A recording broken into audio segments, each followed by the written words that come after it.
Okay, so Nikki McLeod today. Nikki is an amazing person. She's a registered veterinary nurse. She's also studying clinical animal behaviour at the University of Edinburgh on the same course that I did.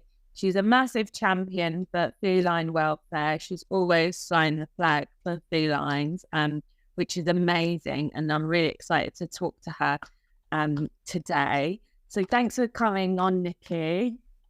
Thank you for having me, Lisa.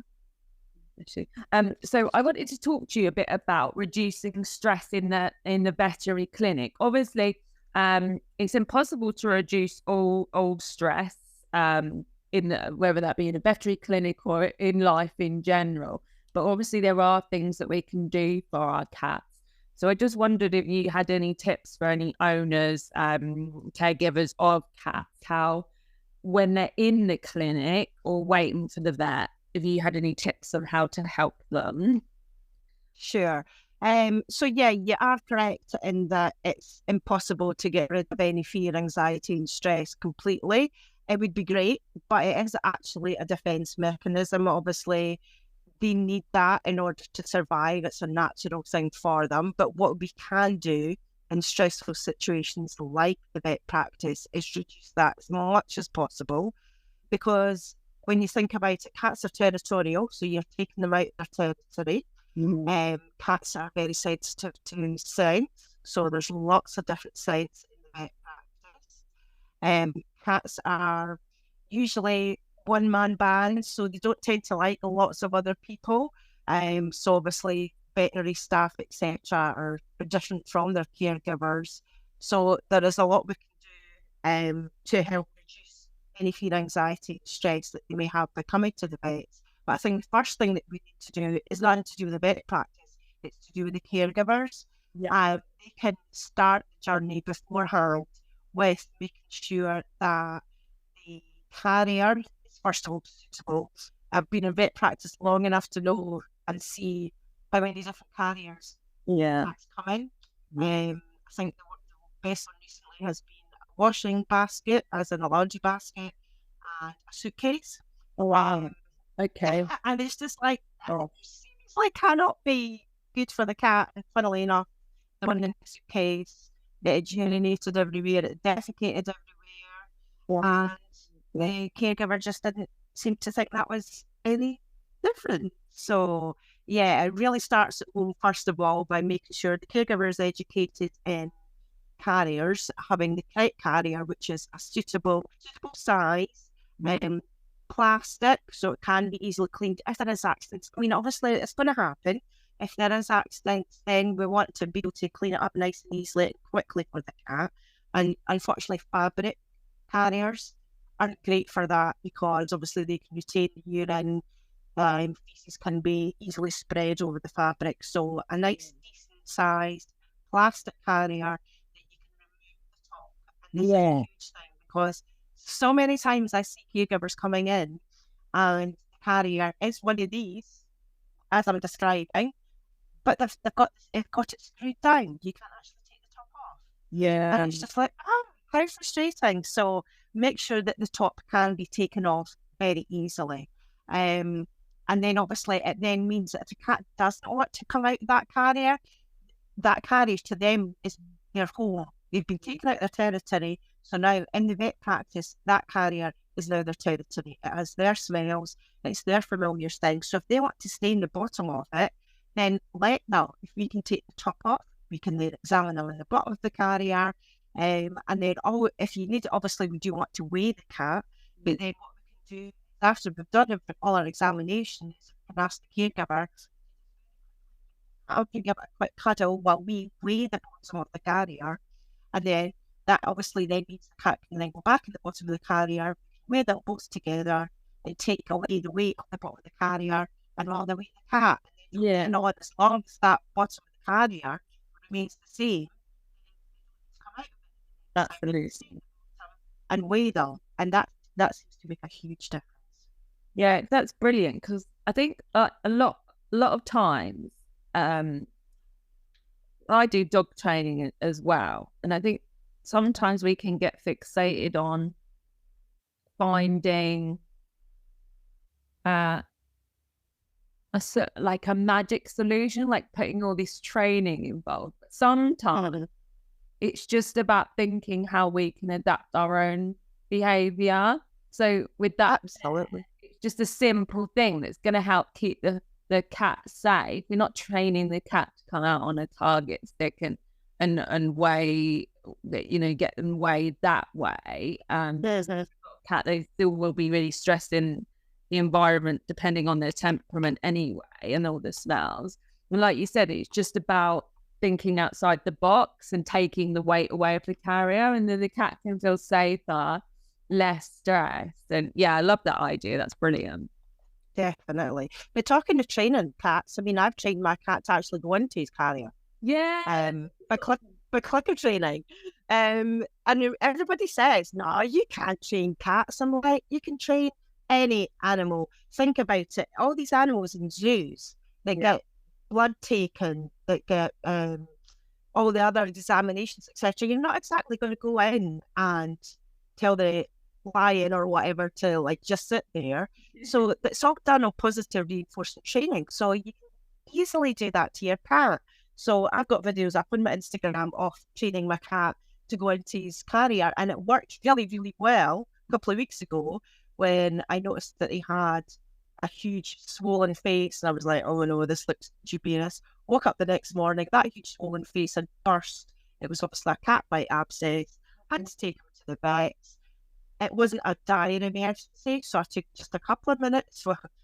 Fortunately, everything went wrong that day. That was the day that you graduated, and I was going to come across to Edinburgh to see you. And we got caught in traffic, and fortunately, obviously, it's my work. So I just said to them, look, we're running late. I can't get to you by the time that we saw we're originally booked, but I'll be there as soon as possible. So I just took a couple of minutes with a little tiny bit of chicken, broken up into tiny little pieces, and we did our clicker training that we did before, got him into the carrier, and he was so much more relaxed. Whereas if I'd come in and just tried to shove him into the carrier, and I would probably be scratched and bitten because he is very territorial. He's very one-man band. He doesn't like being touched unless it's on his terms.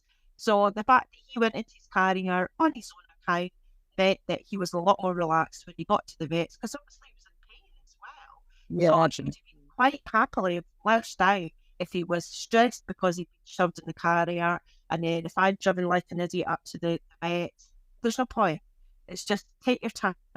Obviously, when it's a standard, say, booster appointment, plan well in advance that the cat will go to the carrier beforehand. Lure them if you're not trained them, but you can lure them in with a nice treat as well, and then drive safely and quietly, and don't have loud rock music on in the background while you're driving to the vet practice.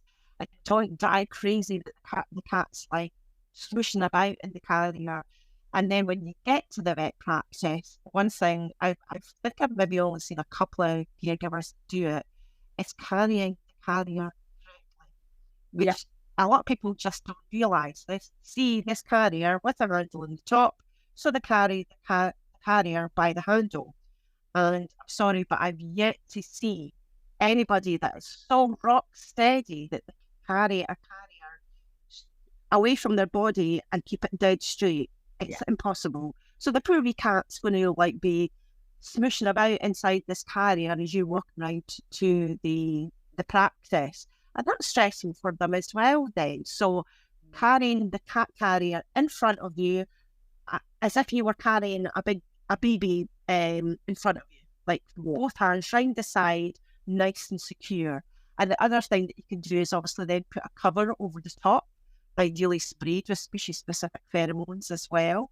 And then that means that they're hidden away. They're not going to be stimulated by auditory stimuli, visual stimuli that are going to be quite stressful as well. And keep that cover until they're in the consultation room, because that obviously they will have their smell on it as well, so they'll feel more comfortable.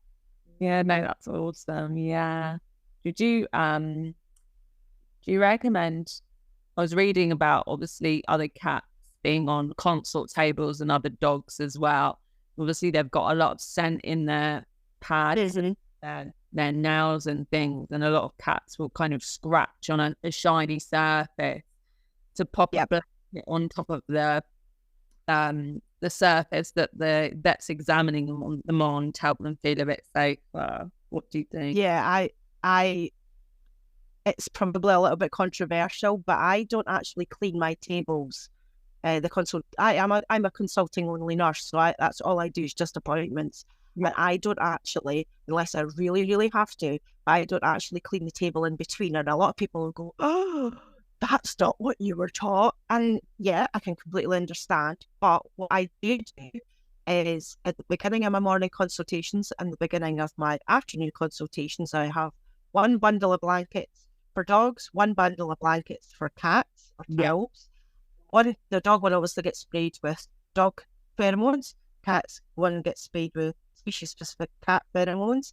And I have a clean one put on the table every single time. And now for cats very rarely are going to run around the table. Occasionally they'll, especially younger cats, they might jump over onto my computer, etc.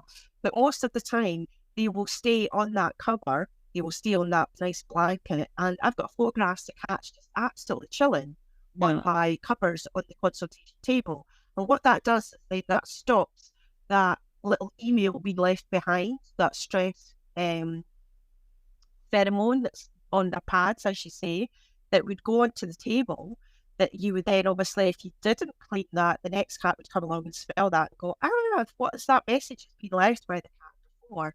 But then what you don't want to do is use, unfortunately, what is in vet practice is a lot of strong disinfectant, that strong smells, and that's obviously very aversive as well. So if you then, right, clean the table and use this really, really strong aversive smell, that's just as bad.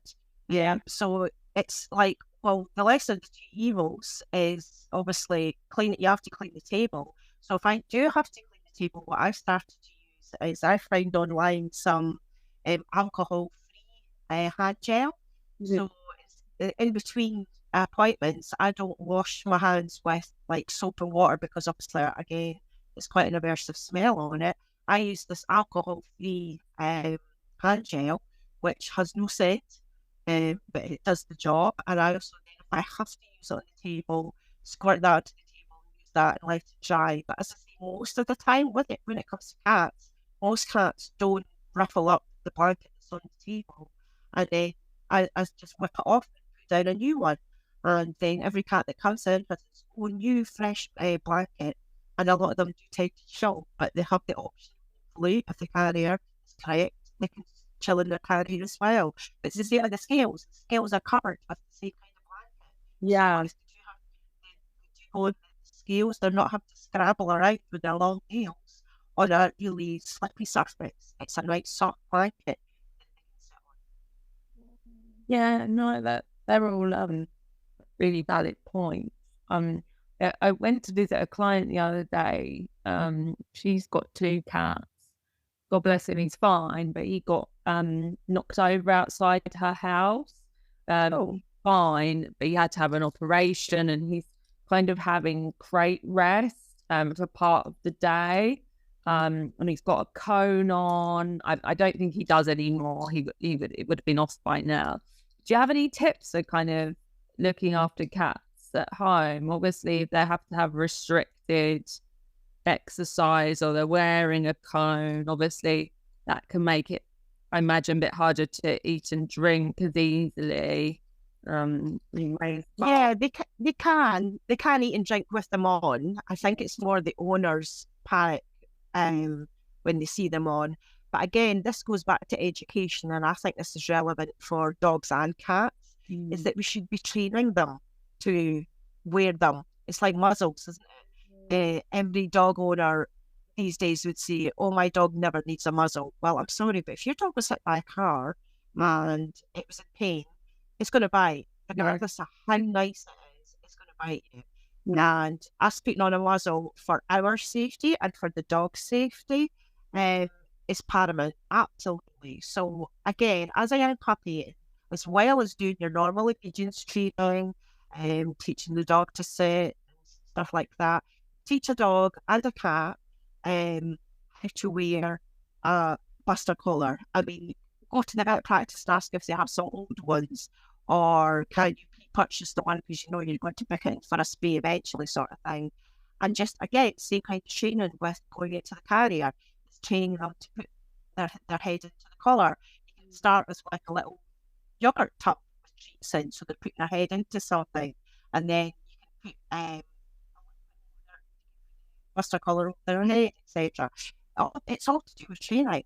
And the fact that the first time a cat or a dog has a buster colour on after their operation, of course they're not going to like it. Yeah. So, yeah, it's definitely something it's all about educating the caregivers. And if the caregivers can see beforehand that this is going to happen regardless, particularly whether you do a spay, neuter operation, or whether your cat has something like what happened with my cat. If his abscess had been so horrendous and it had completely like been an open wound that he wouldn't have left alone, he would have had to have a collar on. So it's something that you can't say, yeah, my dog, my cat, etc. are never going to wear a collar. My dog or cat, my dog's never going to wear a muzzle. You just cannot foresee the future. So be prepared. Absolutely.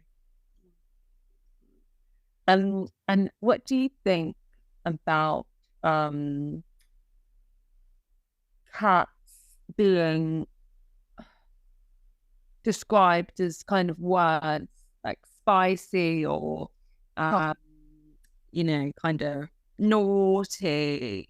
What things do you think we can do to kind of help people read? Isn't it amazing how much you can say about something can give you sort of a preconceived idea, that unconscious bias that you can then walk in before you even met the cat? Yeah. It's spicy is one of my most hated words in vet practice, and I can see how it can be taken as fun and stuff like that.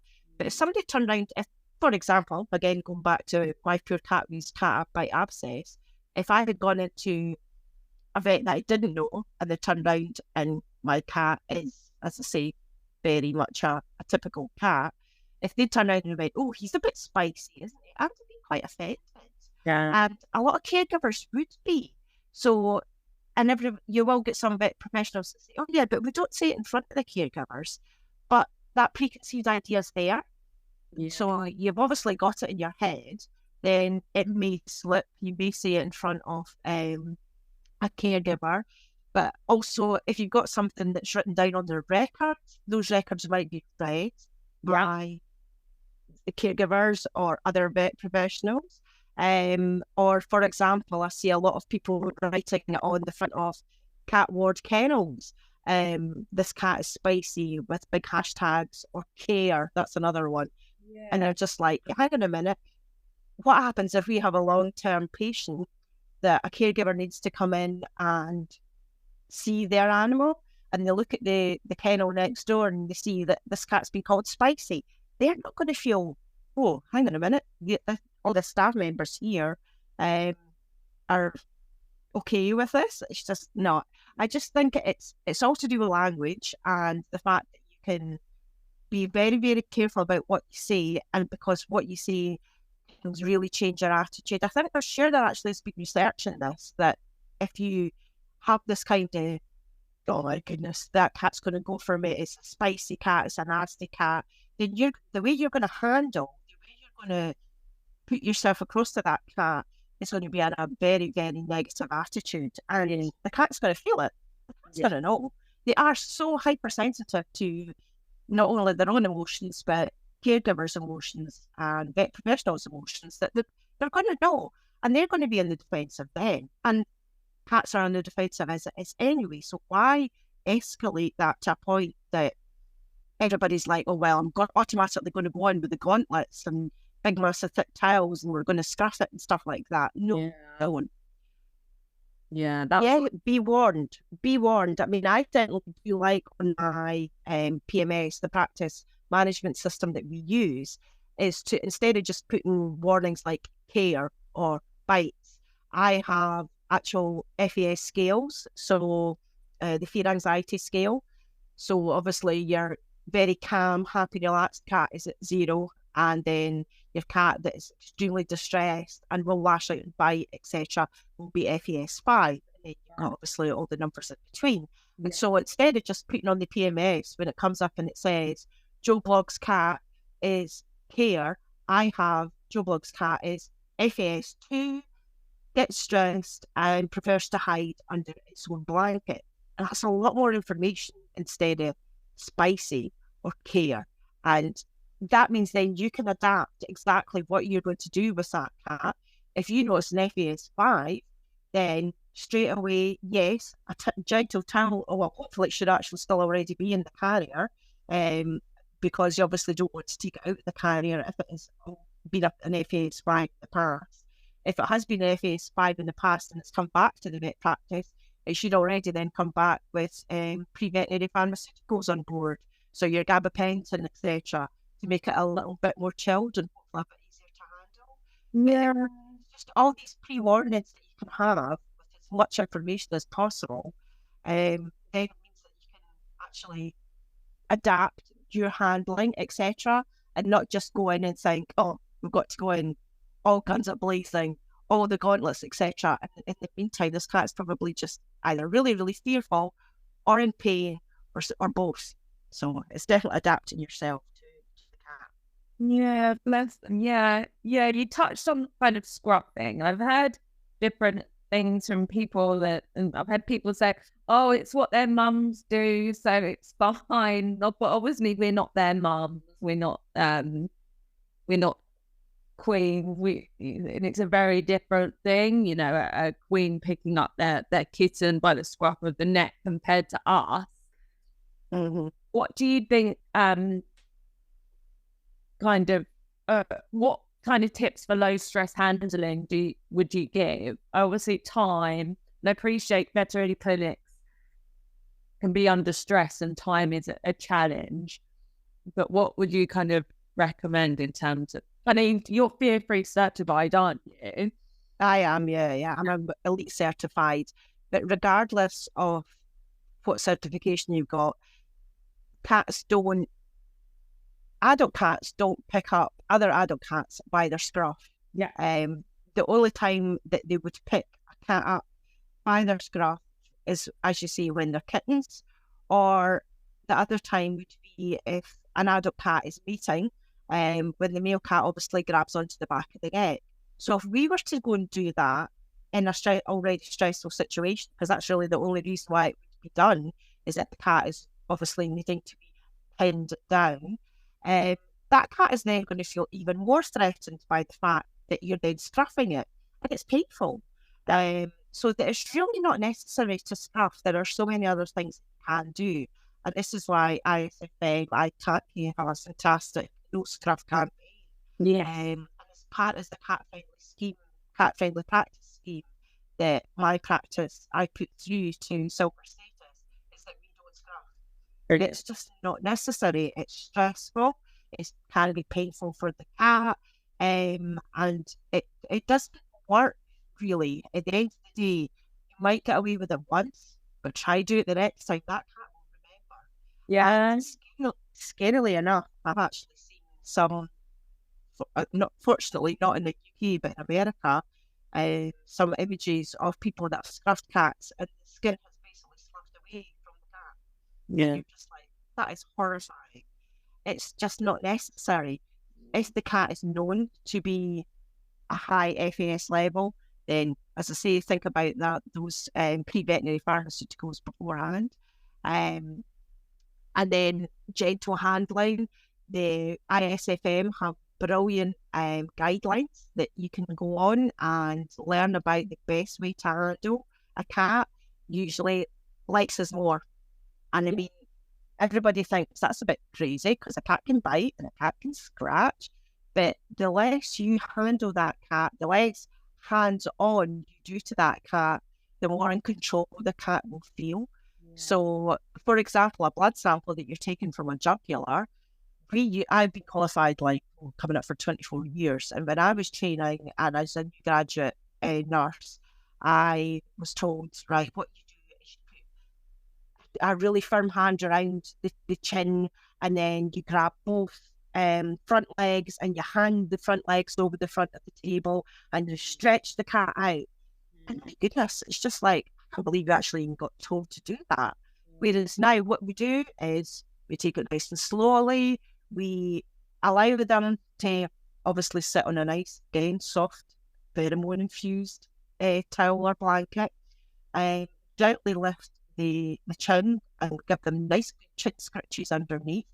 If their paws do come up, obviously you can put a light covering over the bottom, over the paws, but you don't want to do the full burrito style thing, which again was used maybe like 5 years ago, whereas they advised that, if you want to get into the jugular, is that you put the cat into a really, really tight towel wrap. Again, research has shown cats don't like that, they don't have the control. So making sure that you are going to put a towel over them, it's just very, very light wrap, just to keep the paws down, just so the nails, if they don't want to bring their paws up. And if they do constantly bring their paws up, you move to things like sedation, etc., stuff like that. But the worst thing to do would be to scuff the cat and pin it down. And good luck to you trying to get blood out of a scruffed cat. The cat will not like it. And then, as I say, the next time the cat comes back to the practice, you will not get near that cat. They will remember. They will absolutely remember. Yeah, no, that's all really fantastic tips. And yeah, once we know better, we can do better. And it's great that you've got silver status at your clinic. I know that can be a hard thing to get through. So it's obviously a testament to you and your colleagues. So pretty. Thank you so much, Nikki. If you want to find out more about Nikki, she's over on Instagram at Feline Fabulous Nursing.